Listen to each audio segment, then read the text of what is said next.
Hello friends, आज का हमारा टॉपिक है केमिकल इक्वेशंस एंड रिएक्शंस के ऊपर।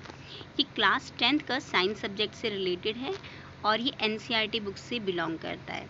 मुझसे बहुत से बच्चों ने कहा था मैम प्लीज़ आप 10th क्लास के ऊपर भी कोई वीडियो बनाइए साइंस के सब्जेक्ट के लिए। तो मैंने अभी chemical equations and reactions chapter लिया है, तो चलिए देखते हैं। केमिकल रिएक्शन, सबसे पहले हमें पता होना चाहिए कि केमिकल रिएक्शन क्या होता है। केमिकल रिएक्शन में कोई भी सब्सटेंस होता है या कोई मॉलिक्यूल होता है, उसके मॉलिक्यूल्स के बीच में इंटरचेंज होता है, जिससे कि उसके अंदर केमिकल चेंजेस आते हैं और एक नया सब्सटेंस बन जाता है। केमिकल रिएक्शन में दैट मीन्स जो भी मॉलिक्यूल्स होते हैं उसके अंदर इस तरह से चेंजेस आते हैं उसके मॉलिक्यूल्स के बीच में, एटम्स के बीच में, कि एक नया सब्सटेंस बन जाता है। लेकिन जो मास होता है रिएक्टेंट का, दैट मीन्स जो सब्सटेंस चेंजेस में जा रहा है और जो उसका प्रोडक्ट होगा उसका मास सेम रहेगा। केमिकल रिएक्शन में law of conservation of mass को ओबे करता है। Law of conservation of mass का मतलब होता है कि जो टोटल मास होता है किसी भी एलिमेंट का, किसी भी सब्सटेंस का, वो कभी भी ना तो क्रिएट होता है और ना ही कभी डिस्ट्रॉय होता है। और जो हम ये भी कह सकते हैं जो नंबर ऑफ एटम्स होते हैं ईच एलिमेंट के, वो सेम रहते हैं रिएक्टेंट में भी और प्रोडक्ट में भी। अगर मान लीजिए कि आपके पास कोई सब्सटेंस ए है, उसके पास 2 एटम्स हैं, और सब्सटेंस बी है, उसके पास भी 2 एटम्स हैं, इनके बीच में कोई रिएक्शन हो रही है, तो जो प्रोडक्ट बनाएगा उसके उस बी ए और बी में 2 एटम्स प्रेजेंट होंगे। तो ये हम कह सकते हैं कि law of conservation of mass को ओबे करता है, फॉलो करता है केमिकल रिएक्शन। आपसे जो भी केमिकल रिएक्शन पूछी जाती है उसमें आपको बैलेंस करना पड़ता है। जो भी केमिकल रिएक्शंस होंगी वो बैलेंस फॉर्म में होंगी। आपको इस चैप्टर में क्वेश्चंस इस तरह से भी पूछे जा सकते हैं कि आपको कोई केमिकल इक्वेशन दी हुई है और आपको उसको बैलेंस करना है। बैलेंस करने का मतलब ये है कि अगर नाइट्रोजन एक रिएक्टेंट है, मान लीजिए नाइट्रोजन और ऑक्सीजन, उसके रिएक्टेंट फॉर्म में 2 एटम्स हैं, तो जब प्रोडक्ट बनेगा तो नाइट्रोजन और ऑक्सीजन में 2 एटम्स होना नेसेसरी है। अब हम बताते हैं what is the difference between a physical change and chemical change. देखिए, कोई भी सब्सटेंस है, अगर उसकी शेप चेंज हो जाती है, उसकी फॉर्म चेंज हो जाती है, तो हम कहते हैं उसका फिजिकल चेंज हो गया है। फिजिकल चेंज में कोई नया प्रोडक्ट या कोई नया सब्सटेंस नहीं बनता है। जैसे कि वाटर है, वाटर को अगर आप जमा देते हैं, उसको फ्रीज कर देते हैं, तो भी वो वाटर ही रहेगा, बस उसकी फॉर्म चेंज हो गई। पहले वो लिक्विड में था, फिर सॉलिड हो जाता है। इसी तरह से अगर कोई मेटल की वायर है, आप उसको स्ट्रेच कर देते हैं, वो उसकी लेंथ बढ़ा देते हैं, तो भी उसकी फिजिकल जो कंपोनेंट है, मतलब सिर्फ उसकी फिजिकल कंपोनेंट ही चेंज होगी, उसकी साइज चेंज हो रहा है, उसकी फॉर्म चेंज हो रही है, लेकिन उसको केमिकल चेंज नहीं होता है। लेकिन केमिकल चेंज में क्या होता है, जब केमिकल चेंज में कोई सब्सटेंस जाता है तो उसके अंदर इंटरचेंज आता है, उसके कंपोजिशंस में इंटरचेंज आता है, जिससे एक नया प्रोडक्ट बनता है। जैसे कि दूध है, जब हम उसको जमा देते हैं तो वो दही बन जाता है, दैट इज केमिकल चेंज है। रस्टिंग ऑफ आयरन, जब किसी लोहे पे जंग लग जाता है, ये भी केमिकल चेंज का ही, एक केमिकल रिएक्शन का ही एग्जाम्पल है। Digestion of food is also example of chemical change. Likewise अगर आप देखेंगे कि एग होता है, जब उसको बॉईल करते हैं तो वो प्रेसिपिटेट हो जाता है, this is also a chemical change.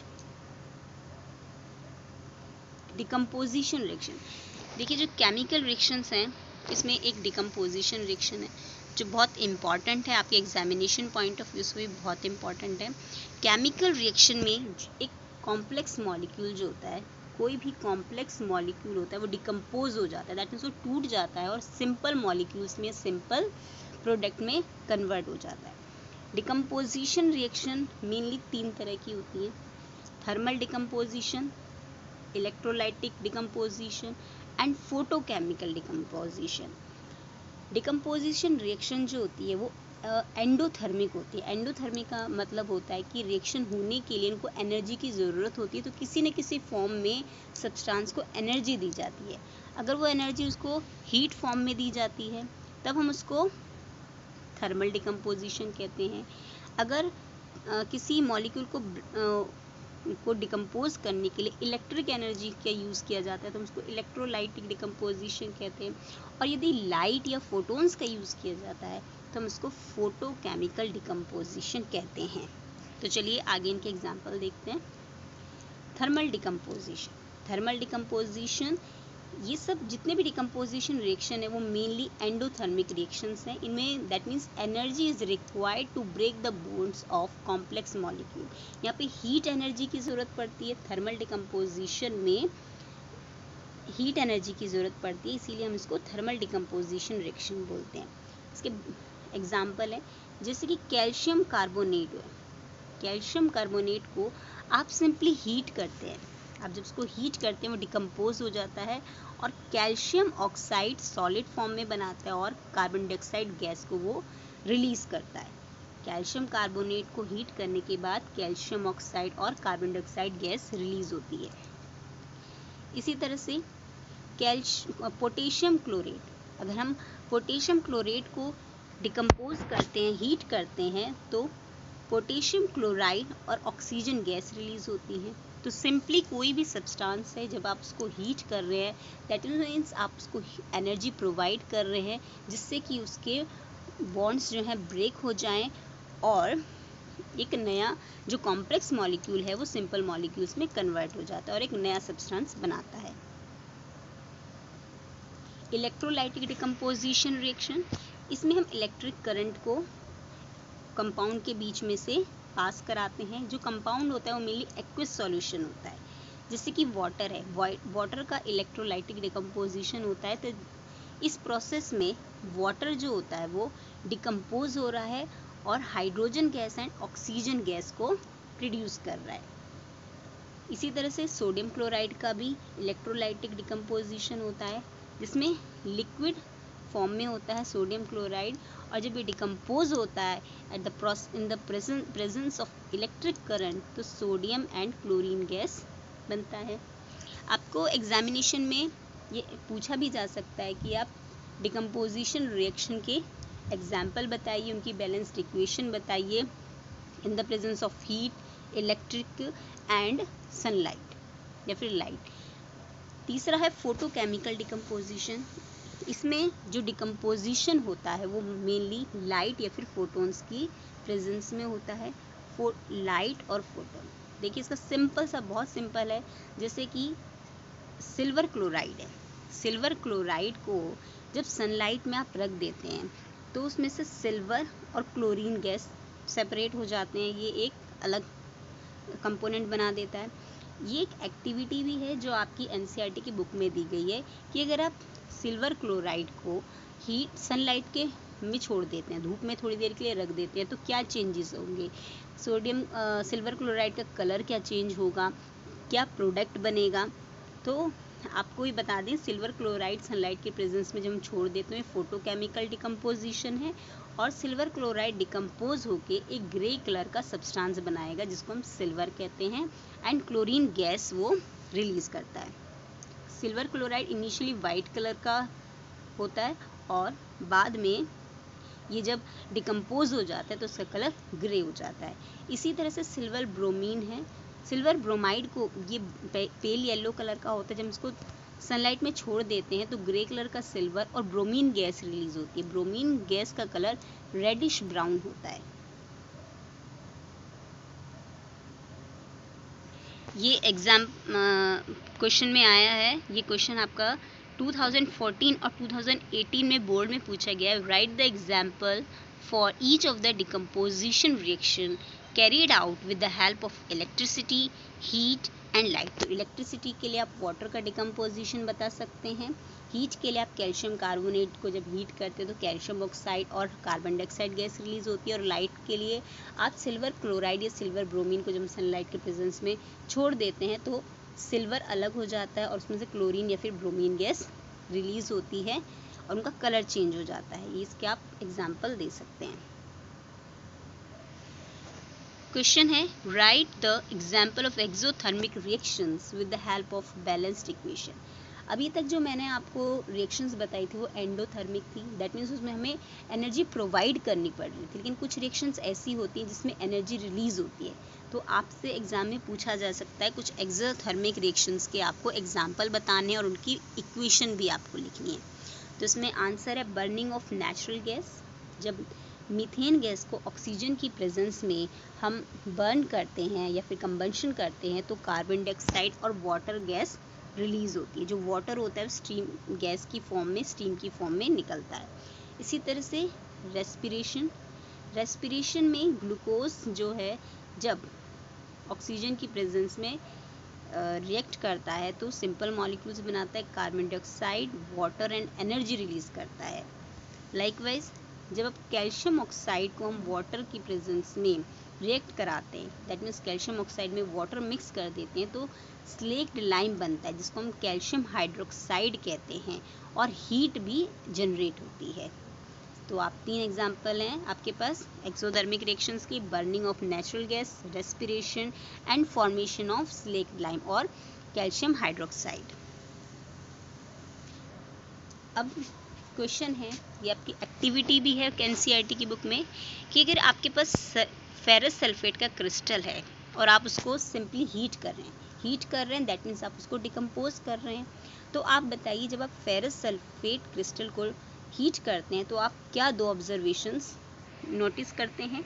आप बताइए केमिकल रिएक्शन कौन सी है, किस तरह की है, और उसकी बैलेंस्ड केमिकल रिएक्शन आपको लिखनी भी है और ये बताना है कि फेरस सल्फेट जब डिकम्पोज होता है तो जो नया प्रोडक्ट बनता है उसका नाम क्या है। तो सिंपली आप देखिए, सबसे पहले मैं आपको बता दूं कि जो फेरस सल्फेट होता है वो मेनली ग्रीन कलर का होता है। फेरस सल्फेट ग्रीन कलर का होता है और जब इसको हम हीट करते हैं तो एक ब्राउनिश ब्लैक कलर का प्रोडक्ट बनाता है जिसको हम फेरिक ऑक्साइड कहते हैं। That means ferrous sulphate ferric oxide में कन्वर्ट हो जाता है। तो सबसे पहले ऑब्जर्वेशन क्या है, जो ग्रीन कलर है कलर चेंज होके ग्रीन से ब्राउनिश ब्लैक हो गया है। दूसरी ऑब्जर्वेशन ये होती है कि हम एक सल्फर, जैसे बर्निंग ऑफ सल्फर जो होती है, इस तरह की गैस हम स्मेल करते हैं। इस रिएक्शन को हम डिकम्पोजिशन रिएक्शन बोलते हैं क्योंकि इसमें आप सिंपली कोई भी आपके पास सब्सटेंस है या कोई भी कंपाउंड है वो सिर्फ आप उसको हीट कर रहे हैं और वो डिकम्पोज हो रहा है, that means it is decomposition reaction. इसकी बैलेंस्ड इक्वेशन है फेरस सल्फेट जो कि ग्रीन कलर का है, हमने इसको सिंपली हीट किया है, हीट करने से उसने फेरिक ऑक्साइड बनाया है जो कि सॉलिड फॉर्म में है। फेरस सल्फेट भी सॉलिड फॉर्म में था, फेरिक ऑक्साइड भी सॉलिड फॉर्म में बनता है और sulphur dioxide and sulphur trioxide ये गैस इसमें से रिलीज हो रही है। अब डिकम्पोजिशन ऑफ कॉपर सल्फेट की बात करते हैं। कॉपर सल्फेट जो होता है ये पेंटाहाइड्रेट होता है, दैट मीन्स इसके अंदर कॉपर सल्फेट के साथ 5 मॉलिक्यूल्स ऑफ वाटर प्रेजेंट होते हैं। जब हम इसको हीट करते हैं, दैट मीन्स ये हीट का साइन होता है, जब हम कॉपर सल्फेट को हीट करते हैं तो ये डिकम्पोज हो जाता है। डिकम्पोज होके ये कॉपर सल्फेट को रिलीज करता है और 5 मॉलिक्यूल्स जो है वाटर के वो अलग कर देता है। एक्चुअली क्या होता है कि जो कॉपर सल्फेट होता है ये ब्लू कलर का होता है, जब ये हाइड्रेट फॉर्म में होता है ये ब्लू कलर का होता है, कि जब इसको हीट करते हैं तो ये वाइट कलर का बन जाता है। इसी तरह से सिल्वर क्लोराइड की डिकम्पोजिशन हमने पहले भी बताई है कि है सिल्वर क्लोराइड को जब हम सनलाइट में छोड़ देते हैं सिल्वर क्लोराइड या सिल्वर ब्रोमाइड को, तो उसमें से सिल्वर अलग हो जाता है और क्लोरीन अलग हो जाता है। सिल्वर क्लोराइड वाइट कलर का होता है और सिल्वर ग्रे कलर का होता है, इसमें क्लोरीन गैस रिलीज होती है। अगर यहाँ पे ब्रोमीन होता, सिल्वर ब्रोमीन होता तो यहाँ से ब्रोमीन गैस रिलीज होती। Decomposition of calcium carbonate. अब कैल्शियम कार्बोनेट को जब हम हीट करते हैं तो स्लेक लाइम बनता है। देखिए कैल्शियम कार्बोनेट को मैंने सिंपली हीट किया है तो कैल्शियम ऑक्साइड बना है और कार्बन डाइऑक्साइड गैस रिलीज हुई है। तीसरा है electrolysis of water is also example of decomposition. अभी मैंने बताया था कि जो डिकम्पोजिशन होता है वो इलेक्ट्रिसिटी से भी होता है। तो वाटर को जब हम वाटर के अंदर जब इलेक्ट्रिक करंट पास किया जाता है तो उसमें से हाइड्रोजन गैस और ऑक्सीजन गैस रिलीज होती है। जो हाइड्रोजन गैस होती है ये वॉल्यूम में डबल होती है ऑक्सीजन गैस से। Now decomposition of lead nitrate, ये क्वेश्चन भी आपसे आपका एग्जामिनेशन में पूछा गया है, ये 2020 में भी आया है ये क्वेश्चन, और आपकी एक्टिविटी में भी है बुक की। इसमें सिंपली लेड नाइट्रेट को जब आप डिकम्पोज करते हैं, हीट करते हैं, तब क्या होता है। लेड नाइट्रेट को जब हम हीट करते हैं तो आपको बताना है कि लेड नाइट्रेट को, इसमें सिंपली आपका जो 2 ग्राम आपको लेड नाइट्रेट लेना है और आप उसको हीट कर रहे हैं, सिर्फ बॉइलिंग ट्यूब में आप उसको हीट कर रहे हैं, तो आपको बताना है कि आपने क्या ऑब्जर्व किया। जब लेड नाइट्रेट को गर्म किया जाता है, हीट किया जाता है, तो आप क्या ऑब्जर्व करते हैं, किस तरह की ये रिएक्शन है, और ये इसकी हमें बैलेंस्ड केमिकल इक्वेशन भी बतानी है। Simply this is a decomposition reaction. Lead nitrate white colour का सॉल्ट होता है, ये सॉलिड फॉर्म में होता है तो वाइट कलर का होता है, और जब ये लिक्विड फॉर्म में होता है तो ये कलरलेस भी होता है। जब हम लेड नाइट्रेट को हीट करते हैं तो लेड ऑक्साइड रिलीज होता है, नाइट्रोजन डाइऑक्साइड और ऑक्सीजन गैस रिलीज होती है। लेड ऑक्साइड जो नया प्रोडक्ट बनता है लेड नाइट्रेट से, वो येलो कलर का होता है। तो that means lead nitrite heat करने से पहले वाइट कलर का होता है, और जब इसको हीट कर देते हैं तब ये येलो कलर का बन जाता है और ब्राउन कलर की गैस रिलीज होती है। ब्राउन कलर की गैस रिलीज होती है। 2 ऑब्जर्वेशंस हो गए, हीट करने के बाद वाइट कलर का लेड नाइट्रेट येलो कलर का बन जाता है और उसमें से ब्राउन कलर के फ्यूम्स निकलते हैं, और ये ब्राउन कलर के फ्यूम्स नाइट्रोजन गैस की वजह से बनते हैं। ये क्वेश्चन भी पूछा गया है, 2011 में भी पूछा है और 2020 में भी पूछा है। A white salt on heated decomposes to brown fumes and a residue is left behind. आपको बताना है what is the name of that white salt, write the type of equation and write the balanced equation. ये white salt lead nitrate है, ये decomposition reaction का example है, और इसकी बैलेंस्ड इक्वेशन है लेड नाइट्रेट को हीट करने से लेड ऑक्साइड बनता है और नाइट्रोजन गैस नाइट्रोजन डाइऑक्साइड बनता है, जो कि प्रेजेंस होती है ब्राउन गैस की फ्यूम से हम उसको आइडेंटिफाई करते हैं। नाउ डिकम्पोजिशन ऑफ कॉपर, जब हम कॉपर को हीट करते हैं तब क्या होता है। क्वेश्चन आपका ये 2016 और 2019 में पूछा गया है। When copper powder is heated the reddish brown surface of copper becomes coated with a black substance. Name this black color compound form and why this black substance form, and how can be black coating of the surface be termed as reddish brown. Actually पहले क्या होता है, जो copper होता है उसका colour reddish brown होता है, थोड़ा सा रेडिश ब्राउन होता है। आपने देखा होगा तांबा जो होता है हल्का सा ब्राउनिश होता है, रेडिश ब्राउनिश होता है।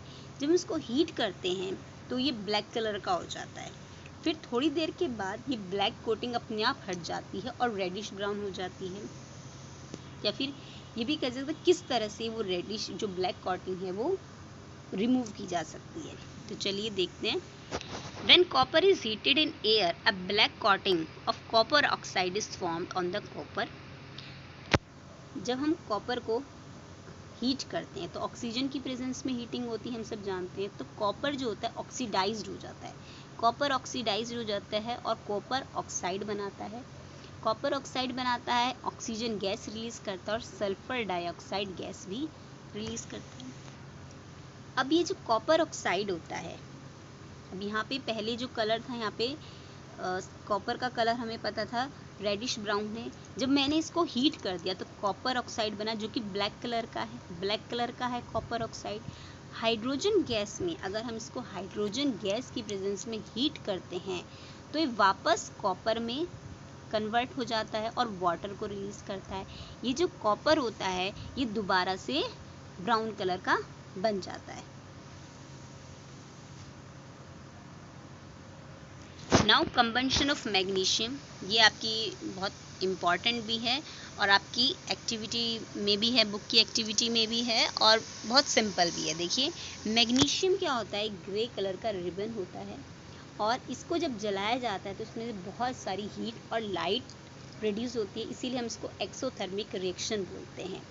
जब हम मैग्नीशियम को जलाते हैं तो हमें कहा जाता है कि हमें आई प्रोटेक्शन ग्लासेस का यूज़ करना चाहिए और उसकी फ्लेम को डायरेक्ट आंखों से देखना नहीं चाहिए, क्योंकि जब उसको जलाते हैं तो उसमें से एक बहुत ब्राइट लाइट और हीट निकलती है। सबसे पहले जब हम मैग्नीशियम को जलाते हैं तो उस रिबन को जलाने से पहले कहा जाता है उसको सैंड पेपर से साफ़ कर लिए। ये इसलिए कहा जाता है कि जो मैग्नीशियम होता है, अगर हम उसको लॉन्ग टाइम के लिए रख देते हैं तो जो एटमॉस्फेयर में ऑक्सीजन होती है उसकी प्रेजेंस से वो ऑक्सीडाइज हो जाता है। तो मैग्नीशियम की जो ऑक्साइड की जो कोटिंग होती है उसको हटाने के लिए, ताकि आपको प्योर मैग्नीशियम मिले, इसीलिए उसको सैंड पेपर से क्लीन किया जाता है। मैग्नीशियम को जब हम ऑक्सीजन की प्रेजेंस में जलाते हैं, बर्न करते हैं, तो मैग्नीशियम ऑक्साइड बनता है और वाइट फ्लेम इसके अंदर से प्रोड्यूस होती है, प्लस हीट निकलती है। मैग्नीशियम पहले सिल्वर कलर का होता है।